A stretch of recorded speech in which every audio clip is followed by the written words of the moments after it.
Hello friends, welcome back to my channel. Duryodhan की पांडवों के प्रति नफरत इतनी ज़्यादा बढ़ गई कि वह हर सीमा पार कर गई। पहले तो उसने पांडवों को बचपन में ही भीम को जहर देकर मारने की कोशिश की, जिसमें वह विफल रहा। उसके बाद उन्हें पांचों भाइयों समेत लाक्षागृह में जलाने की योजना बनाई, जिसमें भी वह विफल रहा। उसके बाद उस पांचों पांडवों का विवाह द्रौपदी से हो गया। उसके बाद जब द्रौपदी हस्तिनापुर आई सबके अपने पांचों पतियों के साथ, तब दुर्योधन अपने अपमान का बदला उससे लेना चाहता था, जो कि इंद्रप्रस्थ में हुआ था। इस बात से द्रौपदी अनजान थी। चलिए जानते, जब पांचों पांडवों ने दुर्योधन के साथ जुआ खेला, उस समय द्रौपदी को इसका भान नहीं था कि उसके साथ अब क्या होने वाला है। एक एक करके ये धर्मराज युधिष्ठिर अपना सब कुछ हार गए। बाद में वह द्रौपदी को भी हार गए। जब वह द्रौपदी को हार गए, तब दुर्योधन ने उसे अपनी दासी बना लिया और दुशासन से कहा कि मेरी दासी को लाओ और उसे भरी सभा में निर्वस्त्र कर दो। उसके बाद द्रौपदी को दुशासन बालों से घसीटता हुआ भरी सभा में लेकर आया। द्रौपदी भरी सभा में सबसे पूछती है कि पहले युधिष्ठिर अपने हाथ को हारे कि मुझे हारे। पत्नी किसी पति की सौगात नहीं होती है कि जो जुए में हार दी जाए। एक हारा हुआ व्यक्ति कभी भी किसी जीते हुए व्यक्ति की स्वाधीनता नहीं लगा जा सकता। और द्रौपदी ने कहा कि वह केवल युधिष्ठिर की पत्नी नहीं थी, पांचों पांडवों की पत्नी थी। उसके बाद भी किसी ने कोई उत्तर नहीं दिया। तब उसने अपनी लाज बचाने के लिए भगवान श्री कृष्ण की ध्यान किया। उस समय भगवान श्री कृष्ण वहाँ पर उसकी लाज बचाई, जिस कारण से उसकी लाज बची। जब वह बेचारी इतनी क्रोधित हो उठी, तब उसने पूरे कुरु वंश को श्राप देने का फैसला किया।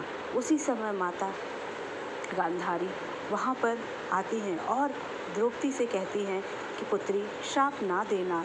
और वह धृतराष्ट्र से कहती हैं कि अगर एक सती ने आज श्राप दे दिया तो कल का सूरज नहीं उदित होगा, ना ही कुरुवंश का एक भी अंश जिंदा रहे। गांधारी ने द्रौपदी को श्राप देने से रोका, क्योंकि उन्हें लगा कि यदि द्रौपदी का श्राप देगी तो पूरा कुरुवंश नष्ट हो जाएगा। उन्होंने द्रौपदी को सांत्वना दी और धर्म की रक्षा के लिए द्रौपदी को शांत रहने का अनुरोध किया, ताकि कुरुवंश को उसके पापों का परिणाम भुगतना पड़े, बजाय इसके कि वह तुरंत नष्ट हो जाए। गांधारी जानती थी कि द्रौपदी के क्रोध में भारी शक्ति थी और उसके श्राप से न केवल कौरव बल्कि पूरा कुरुवंश उस समय भस्म हो जाता। हालांकि गांधारी चीरहरण के दौरान सभा में उपस्थित नहीं थी, लेकिन बाद में उन्होंने द्रौपदी से बातचीत की।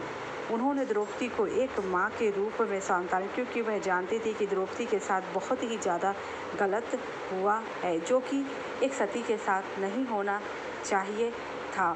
हालांकि गांधारी दी अपने पुत्रों को कहती है कि तुम अपनी माँ का चीरहरण करो।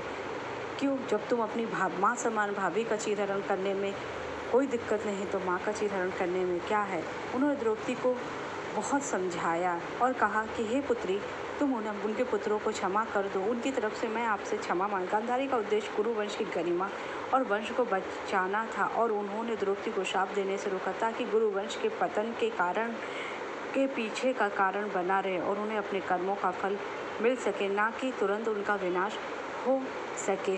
गांधारी राजमाता होते हुए भी उस समय अगर होती तो शायद द्रौपदी का चीरहरण नहीं होता। यह दुर्योधन की दुष्टता थी। अगर आपको मेरी जानकारी अच्छी लगी तो मेरे चैनल को लाइक कीजिए, सब्सक्राइब कीजिए, शेयर कीजिए। जय श्री कृष्ण।